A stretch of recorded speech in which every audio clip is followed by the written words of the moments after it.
Salam əziz müəllimlər, hər vaxtınız xeyir olsun. Mən Reda Akademinin Azərbaycan dili müəllimi Aysel Kasımlı.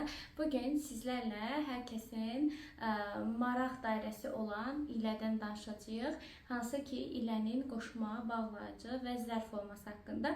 Əslində bir çoxumuz artıq bunu ayıra bilirik və mən özüm bu mövzu ilə bağlı çox paylaşımlar etmişəm. Telegramda bir çox sınaq paylaşılır, bununla bağlı və səsli izahlar da göndərilib. Amma yenə də hələ də qaranlıq qalan məqamlar var bəzi müəllimlərə, müdavimlərə. Ona görə də bu formada bir izah da istədim sizlərə verim. Və izaha keçməmişdən öncə qeyd edim ki, bizim hal-hazırda ödənişsiz dərslərimiz var WhatsApp qruplarında. Daimi olaraq faydalanmaq istəyirsinizsə, həm WhatsApp qrupuna keçid edə bilərsiniz. Eyni zamanda da YouTube-a abunə olub bildirişləri açsanız, sizə dərs paylaşılan kimi xəbərdarlıq göndəriləcək və siz bununla da dərslərdən tez bir zamanda vaxt itirmədən faydalana biləcəksiniz. Gəlin keçək müəllimlər izaha. Deməli, biz dedik ki, belə durun, biz dedik ki, ilə həm qoşma olur, həm bağlayıcı olur, həm də zərf olur. Qoşma əslində zərfi də hardasa aydınlaşdırmaq daha rahatdır. Hətta deməli, belə deyim də, tez tapırıq sualına görə, daha tez tapırıq. Bizim adətən qarışdırdığımız hissə nədə olur? Bu qoşma ilə bağlayıcı söhbətlərində. Baxın müəllimlər, biz iləni qoşmada keçəndə qeyd edirik ki, qoşma ümumiyyətlə dərsin keçəndə deyirik ki, köməkçi nitq hissələrimizdən yeganə istisnalıq təşkil edən qoşmadır ki, qoşma aid olduğu sözlə birlikdə suala cavab verir. Bu əslində sizin üçün çox böyük bir ipucudur. Yəni siz rahat bir şəkildə ilə işlənən, ilənin qoşulduğu əgər söz varsa orada, sual verə bilirsinizsə, sualı verdinizsə, bu zaman onun qoşma olduğunu artıq anlayacaqsınız. Kim ilə, nə ilə sualını verə bilirsiniz. Amma bağlayıcıda belə bir şey yoxdur müəllimlər. Bax, bunu da unutmayaq. Baxın, sadəcə biz həmişə deyirik ki, rahat yol olaraq, əgər iləni ilə qoşma vəzifəsindədirsə, mən həmin iləni və ilə əvəz eləyə bilmərəm. Düzdür? Əgər qoşmadırsa. Yox, əgər bağlayıcı kimi verilibsə mənə, mən orada ilənin yerinə vəni də yaza bilərəm. Amma müəllimlər, biz bu qaydanı bilirik, tətbiq edirik, nə gözəl. Baxın, bu qayda hər zaman keçərlidir cansızlar üçün. Yaxşı, cansızlar üçün. Amma canlılarla, yəni insanla işlənən bu ilə və bərabərləşdirmə, yəni daha doğrusu əvəz etmək məsələsi bəzi hallarda dəyişir. Bəs bu necə olur? Baxaq müəllimlər, birinci cümləmizə baxaq. Adəmlə ələm getdi. Mən tez nə edirəm? Yəni köhnə bildiyim qaydam budur ki, laləni vəhlə əvəz edirəm. Adəm və ələm getdi. Düz gəldi. Adəmlə ələm getdilər. Yenə də vəni qoyuram bura. Əslində burada vəni qoymaq olmur.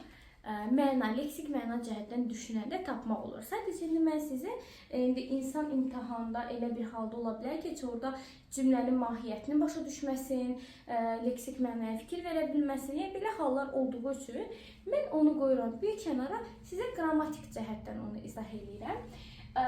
Adəm və ələm getdilər. Baxın müəllimlər. Hər ikisində və deyirəm, yəni və qoyuram və cümləm normal olaraq işlənir. Bəs tək fərq nədir burada?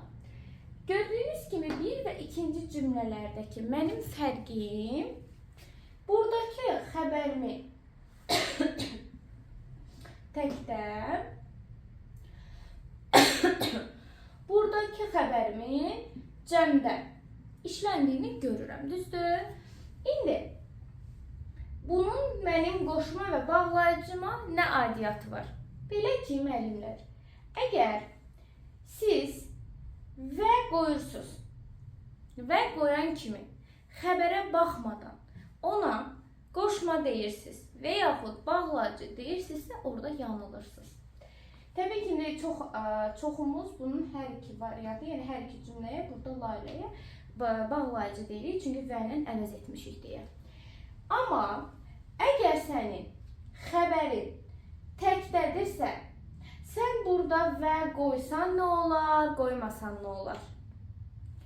Çünki sənin xəbərin təkdədirsə, burada işlənən Lalə bağlayıcı olma şansı yoxdur. Bəs niyə yoxdur? Çünki burada işlənən 2 dənə insan var, 2 dənə canlı var. Axı biz uzlaşma bilirik. Şəxsə və kəmiyyətə görə xəbərlə mübtədanın uzlaşmasını bilirik. Mənim burada 2 dənə, yəni təkdədirsə xəbərim, mənim mübtədam gərək 1 dənə olsun. Aydındır? Amma mən bu təkdədirsə, mənim mübtədam axı 1 dənə olmayacaq. Yəni nə mənada? Mübtəda deməyək, çaşarıq. Şəxs deyək. Yəni getdi 1 nəfərə aiddir də, o getdi. Düzdür? O 1 nəfərdir. Mən bunu çox demək istəsəm, çoxaltmaq istəsəm deyəcəm, onlar getdilər. Aydındır? İndi burada da Adəm və Ələm 2 nəfər olduqları üçün mənim xəbərim də gərək cəmdə olsun axı. Çünki 2 dənə şəxsdən söhbət gedir. Amma mən nə görürəm? 2 dənə şəxs var, amma xəbərim təkdədir. Deməli, əziz müəllimlər, burada bu bağlayıcı ola bilməz. Deməli, burada qoşmadan söhbət gedir. Hansıdır qoşma? Necə olur qoşma? Deyəcəksiniz, necə sual verək, necə tapaq? Baxın, çox sadə. Xəbərimi tapdım. Kim getdi? Təkdədir axı xəbərim. Ələm getdi. Ələm kimdən getdi? Adəmlə getdi. Vəssalam. Tamamlığım, mübtədam, xəbərim. Buradakı layihədə avtomatik olur nə? Qoşma. İkinci nümunəyə baxırıq. Adəmlə Ələm getdilər. Ay, sağ olun. Bax, artıq burada xəbərim cəmdədir. Cəmdə olduğu üçün də mən rahat şəkildə deyə bilirəm ki, həm Ələm gedib, həm də Adəm gedib. Hər ikisi gedib. Çünki getdilər cəmdədir. Aydındırmı? Ona görə də müəllimlər, mənim işim xəbərlə olacaq. Əgər sizə ilə ilə bağlı sual düşübsə, hansı cümlədə məsələn ilə qoşmadır yoxsa bağlayıcı. Belə bir sual düşübsə, ilk işiniz odur ki, cümlənin şəxslər olduğuna baxmağınız. Yəni əgər orada canlı insanlardan söhbət gedibsə, şəxslər yazılıbsa, həmin cümlələri seçirsiniz. Seçəndən sonra da gəlirsiniz xəbərinizə baxırsınız. Tək xəbər gördünüzsə qurtardı, qoşma. Cəm xəbər gördünüzsə qurtardı, bağlayıcı. Yox, əgər sizə verilən cümlə bu şəkildə cansız verilibsə, yəni cansız əşya verilibsə, dəftərlə qələm itmişdir. Dəftər və qələm itmişdir deyirəm. Yəni bu zaman müəllimlər artıq xəbərə baxmağa ehtiyac yoxdur. Çünki uzlaşma əlaqəsində biz cansızları xəbərlə cəmdə işlətmirik axı. Məsələn, qələmlər qırıldılar. Belə demirik axı, norma pozuntusu olacaq, düzdür? Aysa, əslində kəmiyyətə görə uzlaşıb ha, mübtəda cəmdə olanda xəbər cəmdə olur. Amma biz belə danışmırıq axı, norma pozuntusudur.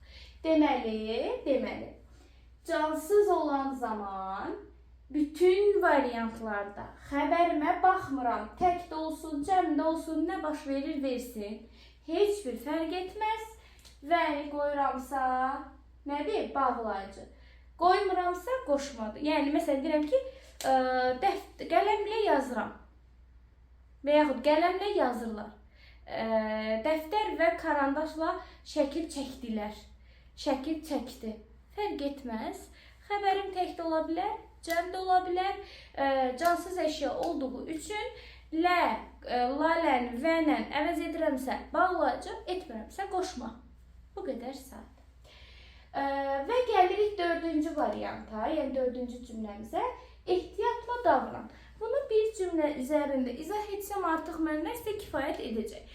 Hansı ki, zərf düzəldən şəkilçi olaraq bu arada Lalə leksikdir. Burada biz bunları qrammatik götürürük, müəllimə, qrammatik göstəririk. Çünki şəkilçiləşmiş formada axı.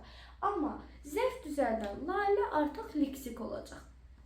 Və bəzən müəllimlər bir də görürsünüz, elə bir söz olur ki, orada Lalənin zərf düzəldən şəkilçimi, qoşma olmasını qarışdırırlar. Baxın müəllimlər, Lalə o zaman zərf düzəldəcək ki, siz onun leksik mənasına sual verib tapacaqsınız. O öz yerində necə davrandı? Ehtiyatla davrandı. Amma müəllimlər, bundan əlavə olaraq da bəzən sualla bizi çaşdıra bilər. Bundan əlavə olaraq da siz bax belə bir sizə məqam deyim. Məsələn, qoşma bilirsiniz ki, kimlə, nə ilə sualına cavab verir də, düzdür? Qoşmada mücərrətlik olmur sanki, konkret olur. Bax, məsələn, kimlə sualına cavab verirsə, mən orada şəxsdən söhbət edirəm də, kim sualı var, düzdür? Şəxs necə mücərrəd ola bilər ki? Onunla getdim, onunla yazdım, onunla danışdım, bununla onu elədim. Yəni, həmin şəxslə birlikdə etdik. Həmin şəxs bizim yanımızdadır. Amma ehtiyatla davran deyəndə, ehtiyatı əlimizə alırıqmı? Neyinirik yəni? Ehtiyatı bizə, yəni biz sadəcə ehtiyatımızı gözləyirik, düzdür? Amma qoşma məsələn, indi keçən deyirəm nə ilə, hə? Nə ilə sualını verirəmsə, orada bir cansız əşyadan söhbət gedir də, düzdürmü? Və bu arada əşya deyəndə mənlər, o demək deyil ancaq nə sualına cavab versin. Əşya bir varlıq nəzərdə tutulur. Və biz həmin əşyanı da əlimizə alıb istifadə edə bilirik. Qələmlə yazdım və yaxud deyirəm ki, dəsmalla sildim və yaxud başqa bir şey nə deyim, fırçayla çəkdim və s. Düzdür? Görürsünüz, hər birini əlimə alıb istifadə edə bilirəm. Mücərrətlik yoxdur. Amma zərf olanda orada mücərrətlik olur. Yəni, nə mənada mücərrətlik olur? Biz onu əlimizə alıb istifadə etmirik, yanımızda olmur. Sadəcə, məsələn, deyirəm ki, sürətlə qaçırdı. Sürəti görmürük, əlimizə almırıq, istifadə etmirik. Və yaxud deyirəm ki, cürətlə davranırdı, məsələn. Yenə də eyni şəkildə. Cürəti eləyə bilərik heç nə. Yəni, müəllimlər, biz həm sual verərəklə, həm də bu cür leksik məna ilə də baxıb, eləyə bilərik, Lalənin zərf və yaxud da qoşma olmasını fərqləndirə bilərik. Hətta yadımdadır, qrupda belə bir söhbət getmişdi. Münasibəti ilə sözü var idi orada. Münasibəti ilə sözündəki Lalənin nə olması ilə bağlı idi. Və mən orada səsli şəkildə geniş bir izah paylaşdım. Bəs mənim də sualım indi sizlərə odur ki, əgər o qrupda deyildinizsə, yox idinizsə, sizin fikirləriniz də mənə maraqlıdır və sizin fikriniz nədir ki, münasibəti ilə, məsələn, ad günü münasibəti ilə, buradakı münasibəti ilə sözü hansı nitq hissəsidir və yaxud da ki, başqa orada siz onu parçalayırsınız, parçalamırsınız. Yəni, bu haqda nə bilirsiniz? Rəy bölməsinə yazın. Əgər kimlər istəsə, səhv cavab verən hər kəsə mən öz həmin mesaj, səsli mesajımı sizə göndərəcəm. Yəni, qrupda varsınızsa, qrupda yəqin ki, dinləmişsiniz, artıq düzgün cavabı da bilirsiniz. Belə müəllimlər, bir daha qısa üstündən gedim. Deməli, biz öyrəndik ki, bu videoda ilə və ilə əvəz olunarsa bağlayıcı olacaq. Amma nə zaman bağlayıcı olacaq? Şəxslər, insan varsa mənim xəbərim mütləq cəmdə olmalıdır. Mən iləni və ilə əvəz etmişəm, amma xəbərim təkdədir. Bu zaman artıq orada mən bağlayıcıdan söhbət etmirəm. Və bu qayda insana aiddir, canlılara aiddir, şəxsə aiddir. Yaxşı, əgər əşyadan, yəni cansız əşyalardan söhbət gedərsə, bu zaman xəbərə baxmağa ehtiyac yoxdur. Yəni, siz orada iləni və ilə əvəz etsəniz, bağlayıcıdır, etməsəniz qoşmadır. Xəbəriniz tək də olsa, cəm də olsa. Aydındırmı müəllimlər? Əlavə nə sualınız varsa, izahda qaranlıq qalan bir məqam oldusa, yenə də əlaqə saxlaya bilərsiniz, rəy bölməsində də yaza bilərsiniz və yaxud da mənim 070 307 97 99 şəxsi nömrəmə dərslərlə bağlı məlumatlar əldə etmək istəsəniz müəllimlər 077 622 97 99 menecer nömrəsi ilə əlaqə saxlaya bilərsiniz. Şəxsi nömrədə yalnız dərslərlə bağlı suallar cavablandırılır. Menecer nömrəsində isə yalnız dərslərlə və yaxud da başqa bir suallarınız varsa, o nömrəyə yönləndirməyiniz xahiş olunur. Sağ olun müəllimlər, videonu bəyənməyi, paylaşmağı unutmasanız, mən də sevinmiş olaram. Növbəti dərslərdə görüşərik. Hələlik.